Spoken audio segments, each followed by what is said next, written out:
Bible ఆవిర్భావం దైవావేశము వలన కలిగినది. వేర్వేరు రచయితలు వ్రాసిన విభిన్న పుస్తకాలున్న బైబిల్ ఒక చిన్న గ్రంథాలయం లాంటిది.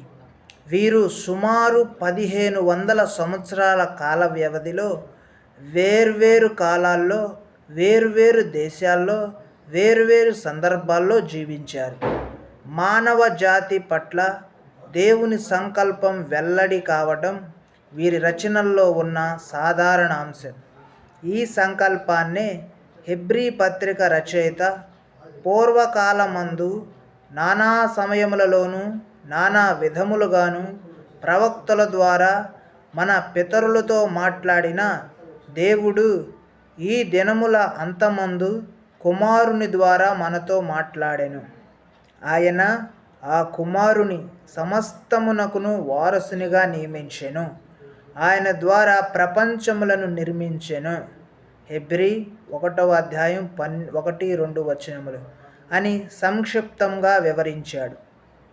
మానవ జాతి దేవునితో పునరైక్యత పొందవలసిన అవసరతను, మానవులు సాటివారితో సామరస్యంగా ఉండవలసిన అవసరతను చాలా స్పష్టంగా వివరించే బైబిల్ మానవ జాతికి ఆయన అనుగ్రహించిన దివ్య సందేశం.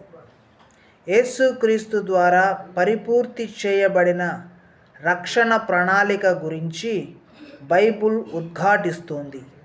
కాబట్టి అపోస్తలుడైన పౌలు తిమోతికి వ్రాసిన 2వ పత్రికలో దైవావేశము కలిగిన ప్రతి లేఖనము ఉపదేశించుటకును, ఖండించుటకును, తప్పుదిద్దుటకును, నీతియందు శిక్ష చేయుటకును ప్రయోజనకరమై ఉన్నది. 2వ తిమోతి 3:16-17 అని సంగ్రహంగా వివరించాడు. బైబిల్ దివ్య ప్రేరితమైన దేవుని వాక్యం. బైబిల్ భాషలు. బైబిల్ ఆవిర్భావం ఒక దైవావేశము వలన కలిగినది అని BSI Bible society of India వారు గత కొన్ని సంవత్సరాలుగా వారికి అందించబడిన చరిత్రను తెలియజేస్తూ వివరిస్తున్న మొట్టమొదటి బైబిల్ ఆవిర్భావం ఎలా కలిగినదనేది పైన చెప్పిన పారాగ్రాఫ్లో అంతా పైన చెప్పిన క్రమక్రమంగా వివరించిన విధానాన్ని బట్టి దేవునికి స్తోత్రం కలుగును గాక. ఆమెన్.